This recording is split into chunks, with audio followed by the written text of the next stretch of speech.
I'm Jim Wilson, and I posted a video called Spanky Alford Gospel Guitar, and a few of you have asked me to show you how to play the tune. So here I'm going to talk you through it. Let's get started. So the first thing to talk about, I guess, is tones. So Spanky always had a pretty bright guitar sound. It was never really, really dark and jazzy. Sometimes it was, but mostly not. So you don't want to full on dull your sound down, okay? It's quite bright. Now, I use a combination of pick and fingers. Simply when I'm using the pick, I have it like that. If I'm not using it, it goes between my fingers.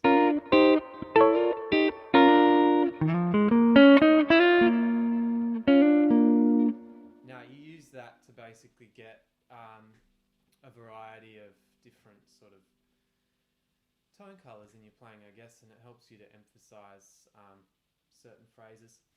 So we'll get started straight into it. So it's in the key of B flat. So the first thing he plays is this B flat triad, okay? So that's F, B flat. So then down here is, now that little move is basically part of this B flat major bar chord. Now what he's doing is going from the flat third, so that's a minor B flat minor chord. And if you take this one note up, you end up with B flat major. So it's just a real standard blues thing.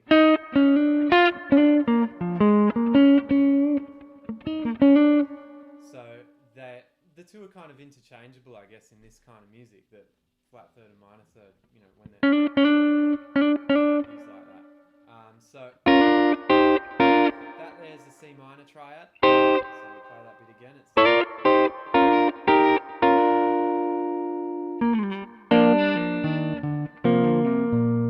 now that last bit that I played is part of the B flat major pentatonic scale, or you might know it as the G minor pentatonic scale, or in the key of B flat.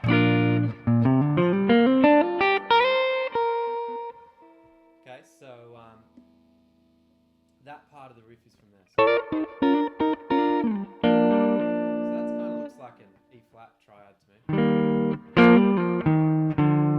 Then down to the B flat triad.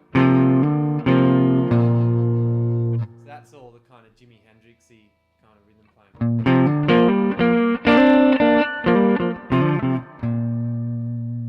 Then it does this kind of weird augmented chord kind of lick. So this is playing off F7. So it's basically the kind of creating the tension from the 5 chord back to the 1, which has been going through music ever since, you know, the Baroque period. So he plays this lick. That wasn't too good. So what it is with the augmented chord and augmented scale riffs and stuff, you can basically stack up major thirds.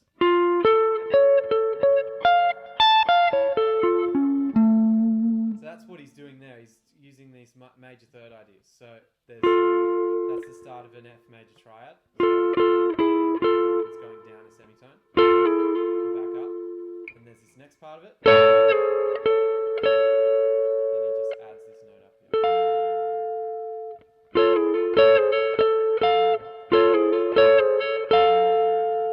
Then to keep it ringing, to play a low note, you got to do it with your other hand. So that's A, the major third. Oops, F. There. And then that leads us into the main rhythm part of the song. Okay, so this is where D'Angelo and Raphael Sadiq start singing.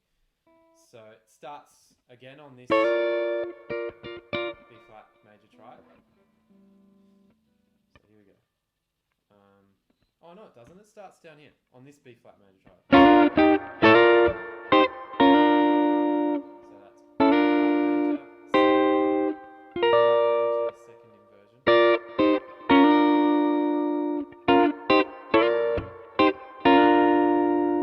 And then we've got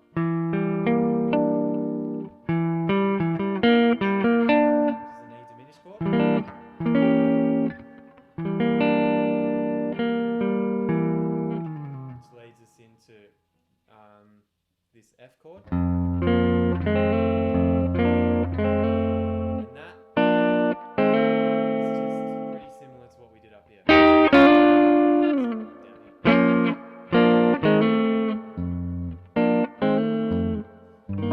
Now that's an E flat major chord. It's an open voice, so that basically means instead of the notes being all together, you know, like they're kind of spread out a little bit more. So.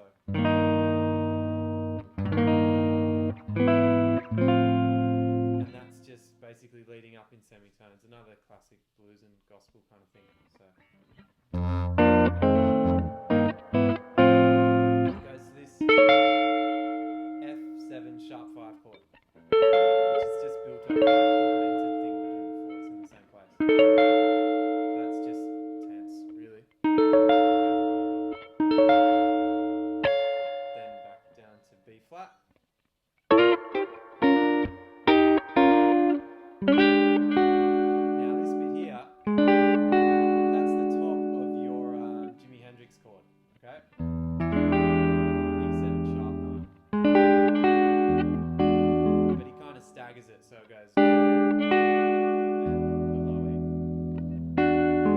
which is basically a tritone substitution. So that is when you take a dominant chord, so in this case it would be B flat. You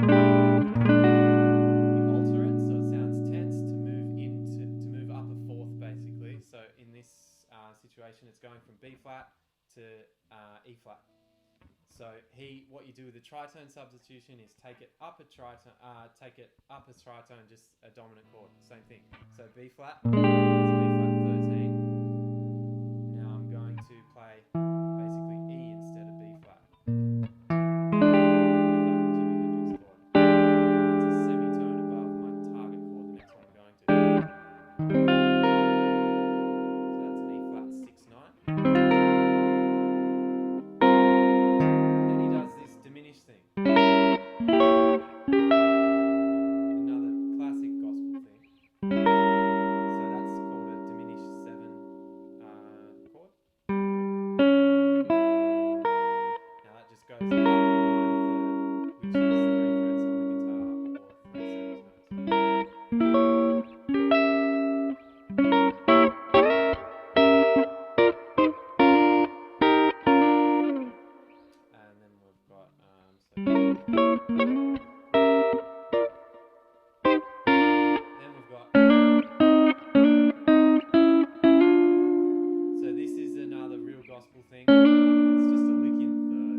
Into E flat.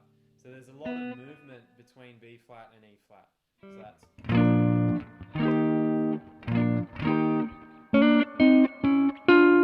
E flat.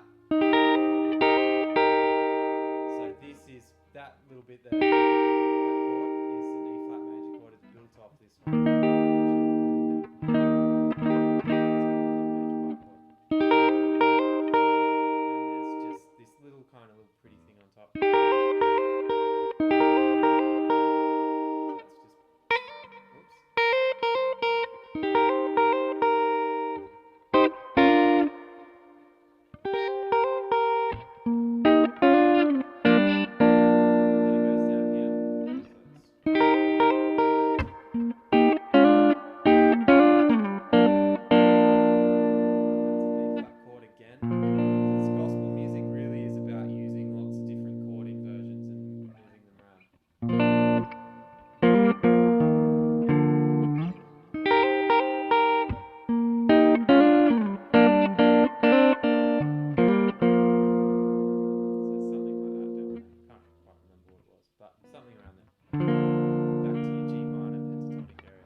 just to kind of finish it off. I'm pretty sure he doesn't do it, but it's so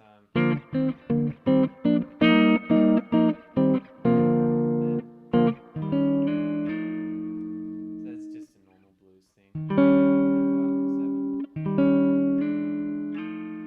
So if you know this chord, it's a bit dirty.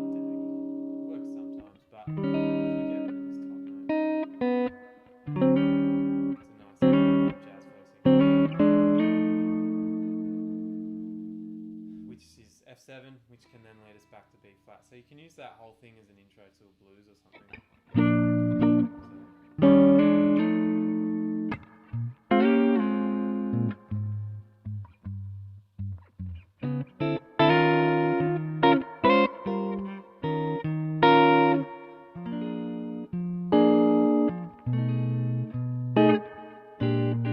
You get the idea. So thanks for watching. I hope you got something out of this. I'll post any questions or anything. I'll get back to you. Catch ya.